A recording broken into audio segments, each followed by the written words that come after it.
नमस्ते सदा वात्सल्य मातृभूमि. Friends,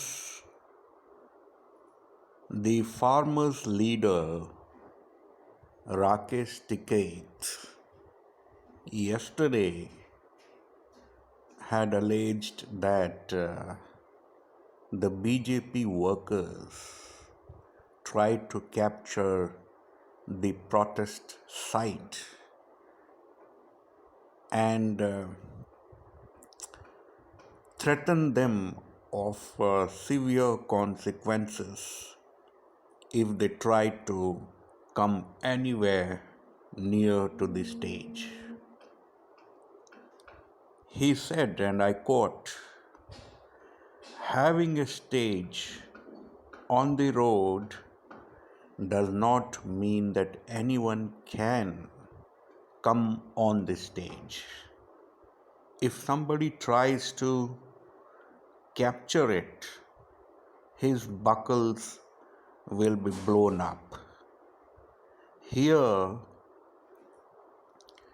bombs and sticks have been stored.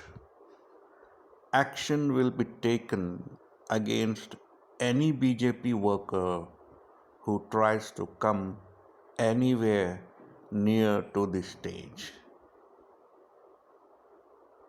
These are the allegations leveled against BJP workers by Rakesh Tikait. However, the truth is something else. Some video clips have emerged on social media that have gone viral.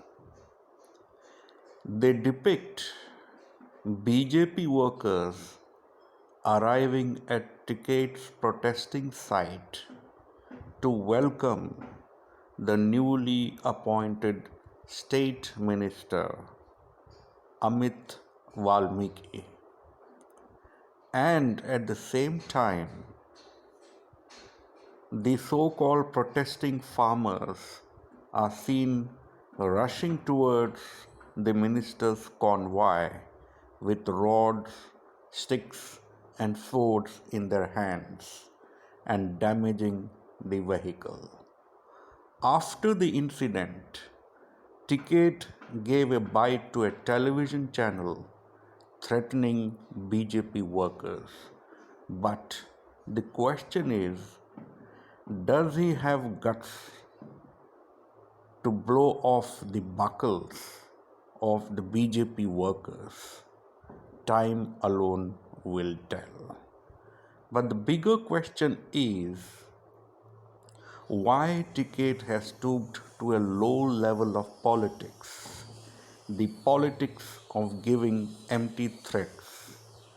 Is it to grab incendiary headlines so that he gets a ticket from any non-BJP party to fight Uttar Pradesh government? In fact, he made serious efforts in this direction in the run-up to Bihar and West Bengal elections in the past, but to no avail. No opposition parties took him seriously because his rallies received an extremely tepid response with only a handful of people attending them. In addition, his woes do not seem to ebb. The months-long protest in Delhi is fast dying its natural death. Even the friendly media are not covering the protest with vigor. Therefore, Tikait is getting desperate to hog the limelight ahead of Uttar Pradesh elections. The best way to hog headlines is to provoke Narendra Modi and Yogi Adityanath to take action so that the friendly media makes him a hero by writing columns in international garbage media. So, testing times are ahead for Modi and Yogi, whether they take action against Tikait or ignore him and his protest, which is dying a natural death. Jai Hind, Vande Mataram.